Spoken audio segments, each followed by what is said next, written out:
All right, I'm going to turn on then. Good morning. This is Chelsea Waite, and in the room with me is Tesha Zeitlow, operating the recording system. We're here at the Old Finney Library at 4243 West North Avenue with Matt Bohlmann on the 13th of July, 2017. This is part of the Buildings, Landscapes, Cultures Field School Oral History Project, and this audio file will be housed in the UWM Golda Meir archives. First, we want to thank Matt for his time and make sure that we have your consent to interview you today. Sure. And You're welcome to my time. Thank you, Matt. Would you like to introduce yourself and maybe just a little bit about you? Sure.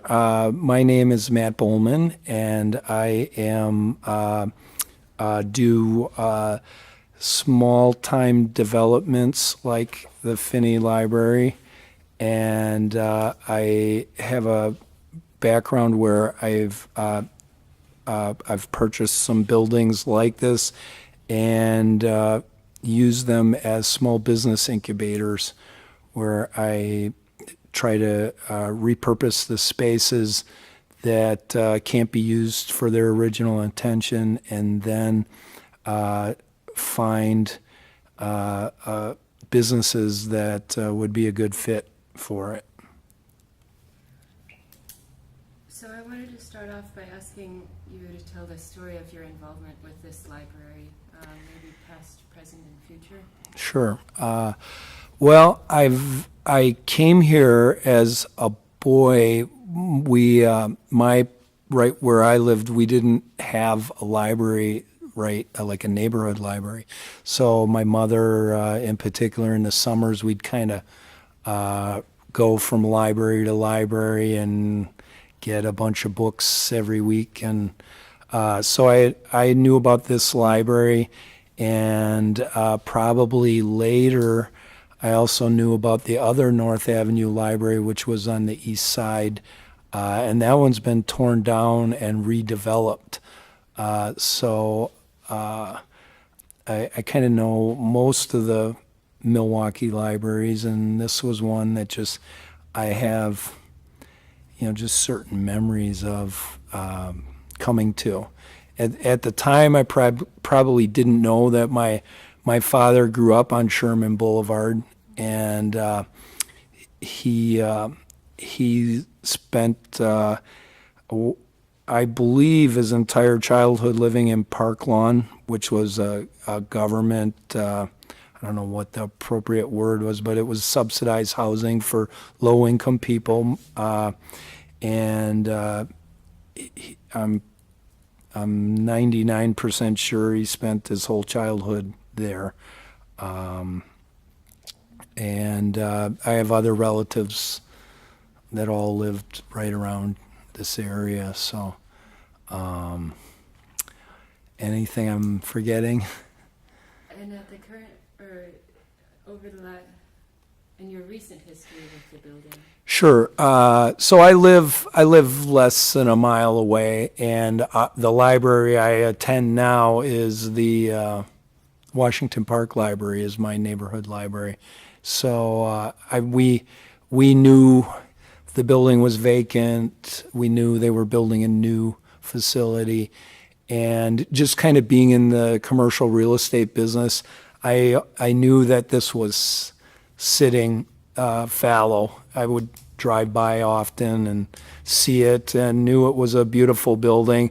And one of the quirky things that I think, just from where I'm coming from, I see it as like a modern building, and everyone calls it the old Finney Library, which I think is fun. And I mean, it's pretty universal. Like, it's the old Finney Library, and you think it should be this old, Romanesque thing with columns or something, and it's the most modern building on the Sherman Park, like on the National Register. It's the youngest building, and I may have this wrong, but it's probably one of the younger National Registry buildings in the country. I mean, there aren't too many that are less than what is it, 60 something years now, 70 years. So I think that's fun. So as a real estate developer or somebody involved in commercial real estate, you were seeing this building and you had memories and you wanted to Yeah. know your intentions. Well,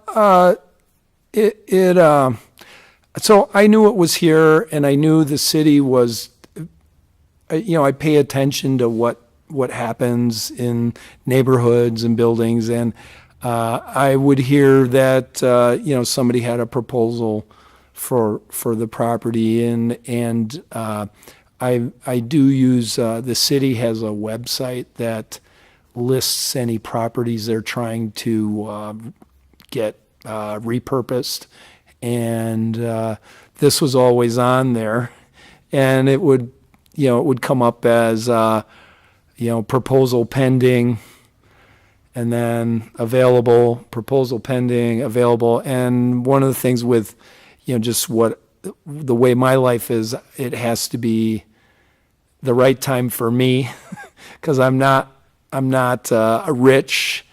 I can't just do anything I want financially whenever I want to. It has to be in the right cycle for me financially. And so a long period of time went by that I would see it, either proposals pending or available. And we wound up with my last project selling it. And so then it was, I needed a project, I had some money to invest, and it was available. Well, you're also saying it's not just the right time for you, but that when it is the right time for you, that allows you to do right by the building. Yeah. You've been talking about repurposing buildings and seeing this empty. Is there a feeling that empty buildings give you, or is that? Yeah, it's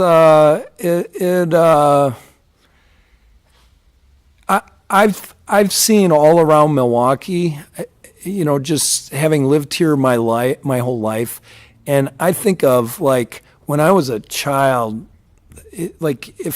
when I was in high school or even in my 20s, Milwaukee was just such a, it was the Rust Belt era, and there was just so much just deadness, like one of my college age jobs that I had was I drove a Milwaukee Journal Sentinel truck, and you often were at night. And the plant was downtown, so I just remember, it could be, you could walk down the middle of Wisconsin Avenue on a Friday night when I was 20 years old, and there'd be nobody. It was just dead, and I just seeing all that back then, and I was poor. I had no ability to do anything with these spaces, and I would see these things. And so now I have some means to do, things that I can do, and it is a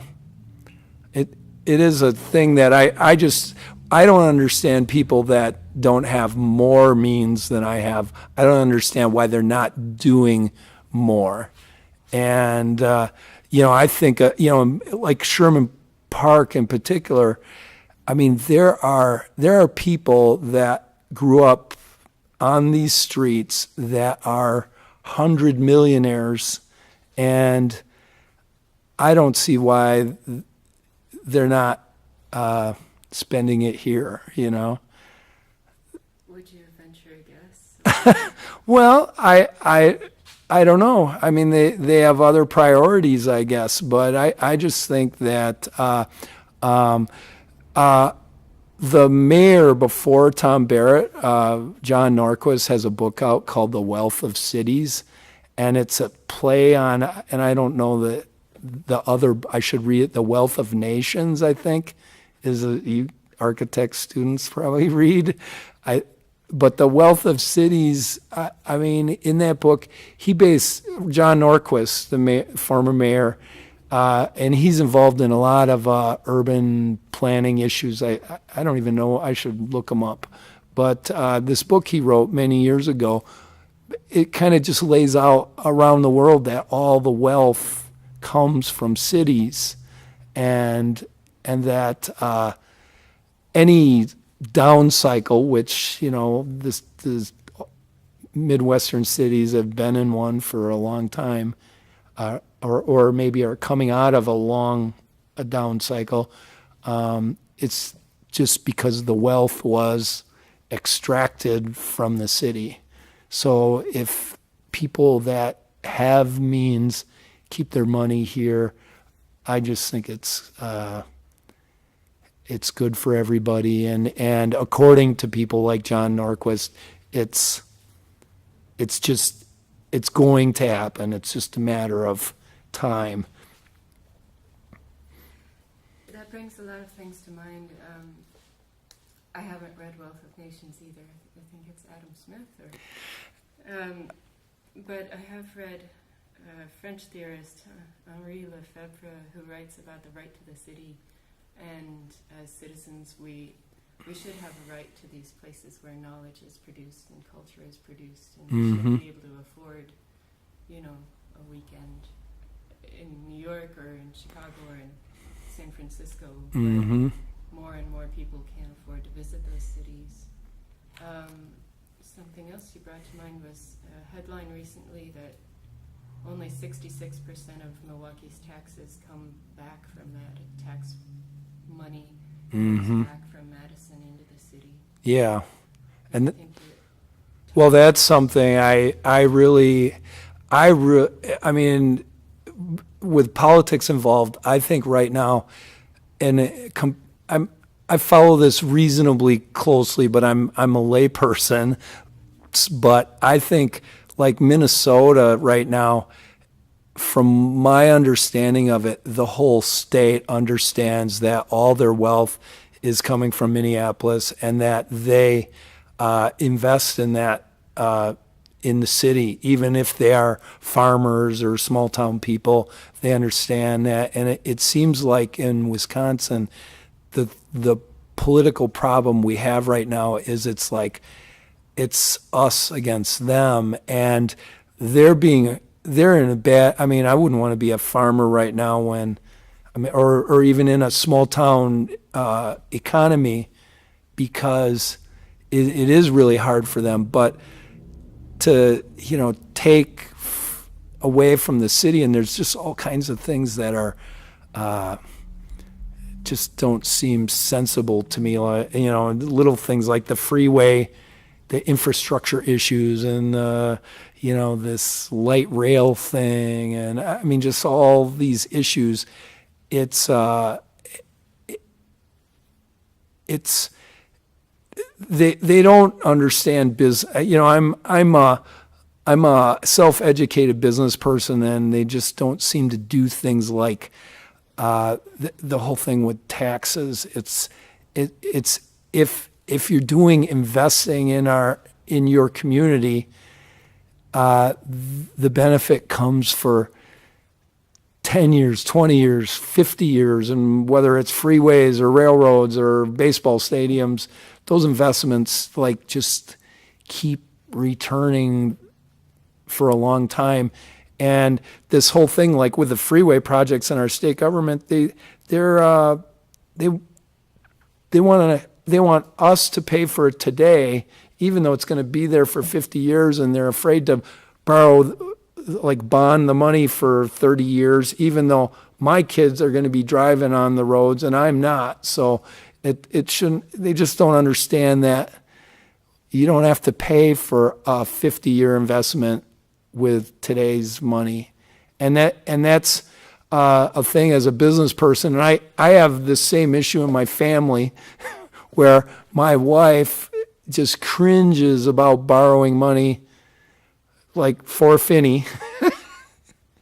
And yet if you understand business, it doesn't matter what pot of money, if you have a building worth $1 million and a debt worth $1 million, you're no different off than if you're broke.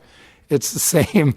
But if you have a building that's worth $2 million and you owe $500,000 on it, you're good.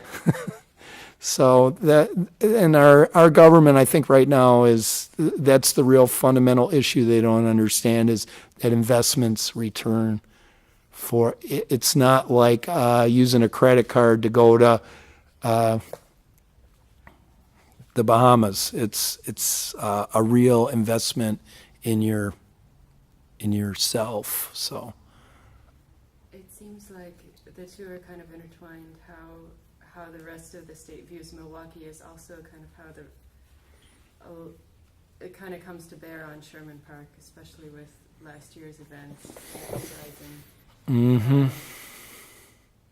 So there's this real tension, and it's not just in news or politics, but it has real outcomes like the investment you're talking about, Mm-hmm. hesitation.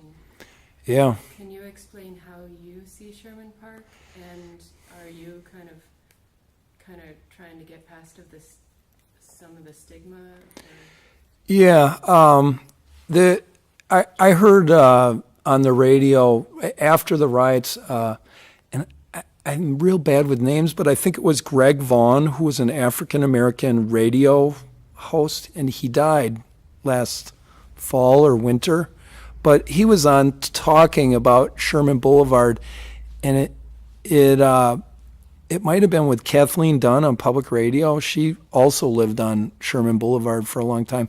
And they were talking, and they're like, Sherman Boulevard is the nicest place in the inner city. I mean, it's like the fact that there were riots on Sherman Boulevard it's like where African American lawyers live, and people like Greg Vaughn, who are, well-known radio hosts, and, my Alderman Stamp. I mean, every person I meet around here is more educated than me and probably makes more money than I do. And it's just not like what's on the news. You would think it was way worse than it is. And yes, you can go a few blocks away and, buy drugs or, get in whatever trouble you want to get into. But, Sherman Boulevard and Sherman Park it's the showcase.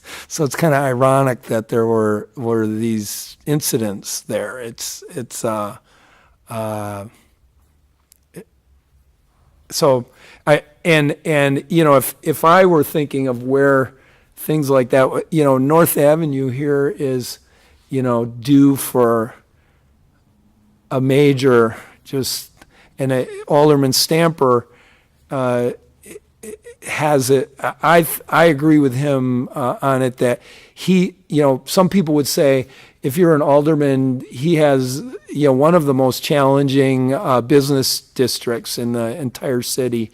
But from his perspective, he says he's got like a clean slate to guide the development to, make it something completely different than it is right now. And I started to say this. I don't think I did, but I've lived in River West, Walker's Point. My wife had a $100 office in the 3rd Ward, probably the last $100 office.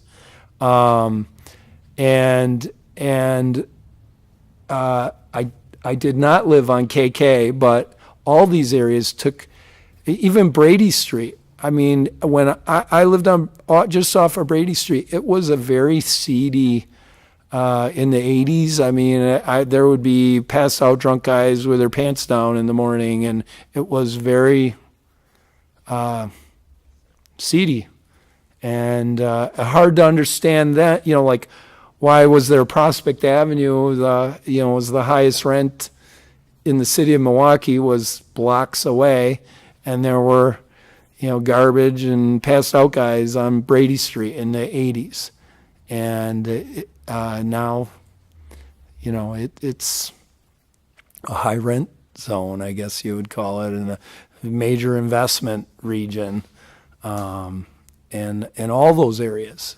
And I just scratch my head wondering, like, why is this taking 40 years? Because, if I had $10 million when I was 25 years old, I'd have been doing it then, so. There's a lot. There's a lot here that I'd love to go in more depth about, but I think we kind of ought to wrap up. But Sure. in wrapping up, I'd like you to tell me both kind of your vision for the future of this building, maybe how that fits into what you see the future of Milwaukee. Sure. Well, the thing that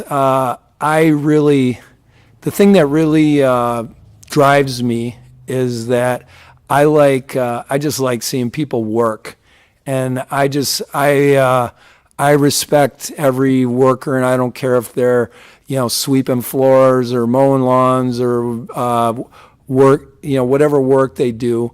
And so, like, with Finney, what all my goal is that I'll know I've done what I want to do is when there's people in here, lots of people, and a lot of people working. So, the more I can do to make these spaces where people work, I'm going to know that I've accomplished what I want to do here, and hopefully move on, to the next place and do it again. So that's kind of, and that, I think, the other thing with any of the problems around here, I fundamentally think that, and I'm just kind of your old workaholic German kind of person, that I just think, work solves every problem. So, and I know there's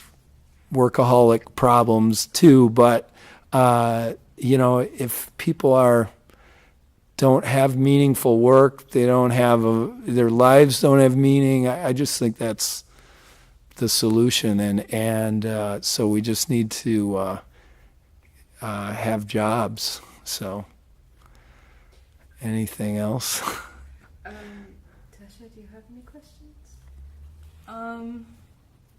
Yeah, I wanted to ask you, you talked a little bit about when you were talking about the riots on Sherman. Yeah. And you touched a little on that the news made it seem like it was something way different. Can you talk a little bit about the portrayal in the media of Sherman Park versus your actual experience? Yeah, so I saw it on the news, and the next morning, I rode my bike down, and I like riding a bike around, like if I'm looking at properties or something, a bike is like the perfect thing to use, because you can stop and talk to people, and by like 6 a.m, the following the fires, there were, I would have to say, at least dozens of people that, neighbors that were out, and they were, picking up debris and cleaning up, and and being like good neighbors, showing that what happened wasn't wasn't what was on TV. And it just went on for like weeks. There were helicopters, and just everybody. It was on the national news for a long time, and I personally don't even think it. I'm not so sure it was like a political act that, in response to the shooting, the police shooting the man. I'm not so sure that the people that did the violent acts and lit the fires were acting out of political outrage, or if they were just criminals doing criminal acts. So that, where I'm at, I don't know the answer to that. I don't know the people that did it, but I personally think that it was less of this kind of political outrage and more a hooliganism type thing. But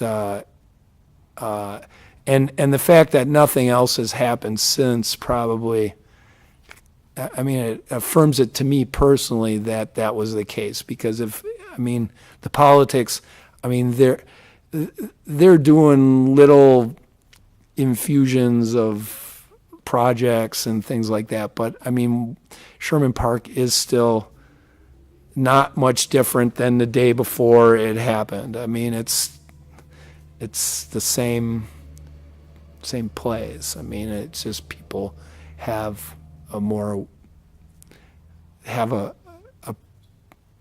awareness of what happened and maybe that how it affected them.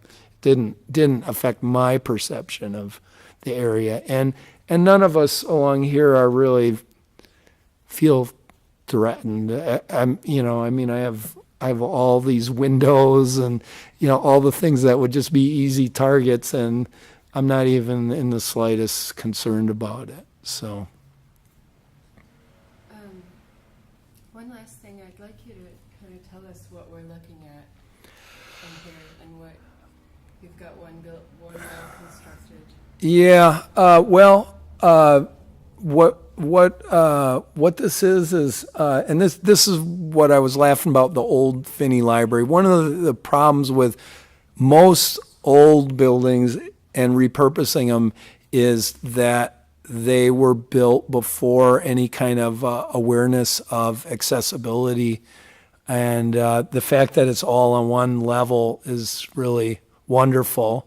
I mean, and it gives us a lot of flexibility in what we do. I mean, it's pretty much 3 rooms that are wide open. We do have this wall, although we are, that wall was originally for when Reggie was looking at moving in here. And since he's not, the wall's coming out, and we're going to have our plan that we're working on, all the approvals right now, is we're planning on making a market in here that would be similar to the Milwaukee Public Market, which is right in downtown and is a major.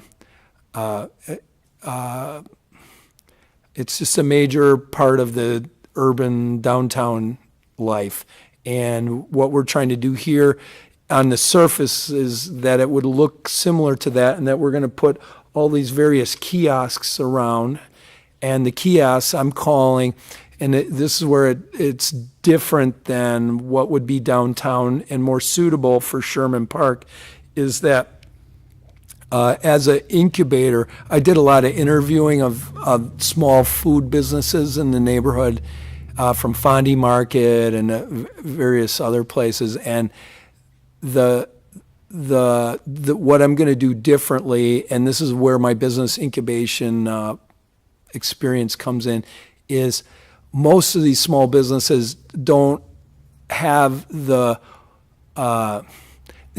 toolbox to get a kitchen designed, built, paid for, permitted, licensed, and all that stuff. So what I'm going to do is I'm making these, there'll be about 12 of these kiosks, and my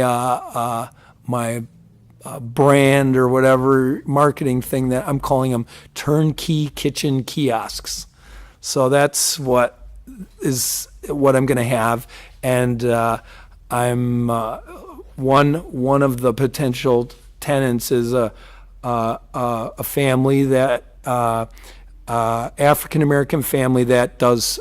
They have a mobile smoker, and they go to Fondy Market, and they get around, and they're like, as a business incubator, they're perfect candidates.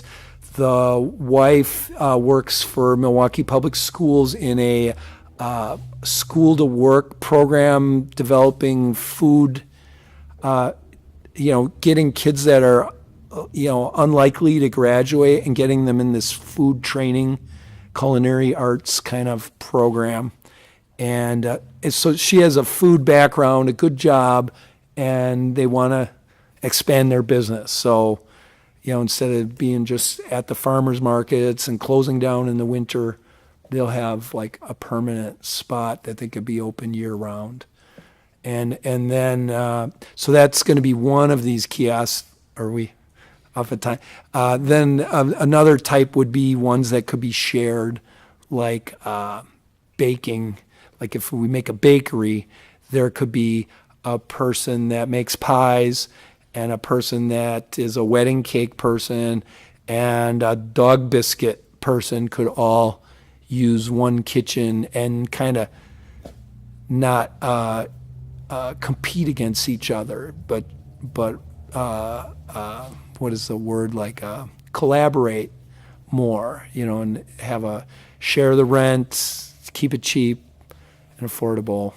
Sounds like a form of neighborliness. Yeah. So that's the idea. And then, so if there's 12 of these and 2 or 3 businesses on average in them, I mean, there could be, 12 to 30 different little businesses eventually with a few people working in each one. So that could be, 25, 50, 75 jobs would be success. So this would kind of be a center for not just jobs and small-scale economies, but also kind of food culture. Yeah. That's the plan, and all of these little businesses that you see, they all need a licensed kitchen to operate out of. So most of them are borrowing something from someone, like they're cooking their stuff on days off of the restaurant or something like that. So to have their own space that they can afford would be really. What kind of exchange do you see going on in this place? I mean, not just in terms of money, but maybe knowledge or. Yeah, I think that the whole thing of being in an environment with other aspiring businesses, you kind of learn a lot. There's just transfer of knowledge from a person maybe that's been in here for a year or been in 3 other places before they get here, can explain things to a newer occupant. And that's one thing I know at my previous project is convincing small business people, if they've been working out of garages or basements or borrowed spaces, getting them convinced that spending, $500 a month or something is a good choice. I think that the people that will be successful here will be able to, they'll be the best marketing to get new people in. So, and then the one other thing that this market idea, it's kind of a thing in commercial real estate right now, and they call it the food hall trend or something. So technically the sector is called food halls, and it kind of encompasses a lot of, it encompasses everything from public markets to food courts and malls, all kind of fit under this umbrella. And it's one of the great things, and I love this as a business person, is how do you take like a negative and turn it into a positive? And with this food hall idea, if there is somebody that doesn't make it financially, that leaves a space open for the latest, most fashionable food trend. And so it creates like a churn, and the churn in most real estate, churn is a bad thing, but in this public market idea, it actually is like, it's good. It gives opportunity instead of getting old and like restaurants do get stale. So having new ideas, young people, latest trends, all that stuff is part of it, part of the plan, I guess. Well, is there anything else you'd like to talk about?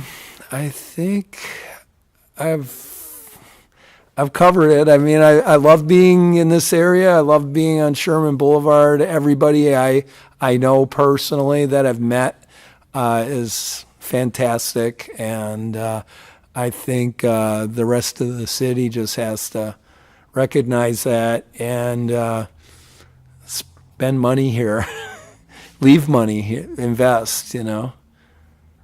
So. Well, then we want to say thank you.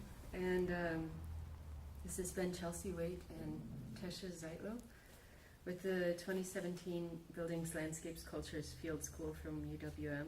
This interview will be archived at the UWM Golda Meir Library for future generations and researchers, students, and community members to search and listen to. Thank you, Matt. Thank you. I'm just going to record the 30 seconds of background noise. Just 30 seconds here.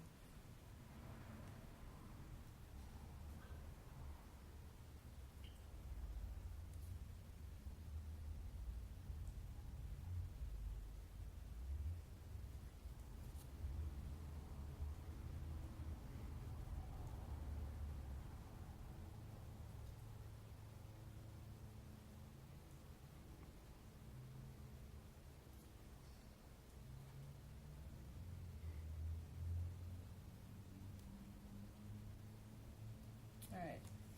Great. Thank you. Okay, sure.